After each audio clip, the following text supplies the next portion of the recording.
ভারতে বসে আওয়ামী লীগের নেতাকর্মীদের উদ্দেশ্যে শেখ হাসিনা দেওয়া বিভিন্ন বক্তব্যে আগে থেকেই ক্ষুব্ধ ছিল ২৪-এর ছাত্র জনতা। কিন্তু গেল বুধবার নিষিদ্ধ ঘোষিত ছাত্র সংগঠন বাংলাদেশ ছাত্রলীগের উদ্দেশ্যে ভাষণ দেওয়ার ঘোষণায় ক্ষোভে ফেটে পড়ে তারা।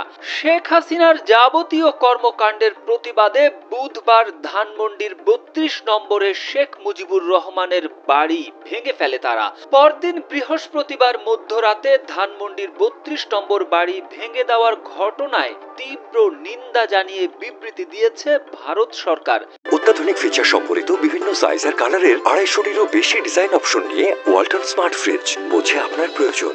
সংবাদ মাধ্যমের প্রশ্নের জবাবে পররাষ্ট্র মন্ত্রণালয়ের মুখপাত্র রণধীর জয়সওয়ালের উদ্ধৃতি করে বিবৃতিতে বলা হয়েছে, শেখ মুজিবুর রহমান, যিনি দখলদার বাহিনী ও নির্যাতনের বিরুদ্ধে বাংলাদেশের মানুষের বিরোচিত প্রতিরোধের মূর্ত প্রতীক ছিলেন, তার ঐতিহাসিক ভবনটি যেভাবে ৫ ফেব্রুয়ারি ধ্বংস করা হয়েছে তা অত্যন্ত দুর্ভাগ্যজনক। সেই স্বাধীনতার সংগ্রাম বাংলার পরিচিতি ও গর্বকে লালন করেছিল, আর যারাই সেই লড়াইকে মর্যাদা দেন তারাই জানেন বাংলাদেশের জাতীয় চেতনার ক্ষেত্রে এই ভবনটির গুরুত্ব কতটা ছিল। এতে আরো বলা হয়, এই হামলা ও ভাঙচুরের ঘটনা তীব্র নিন্দনীয়।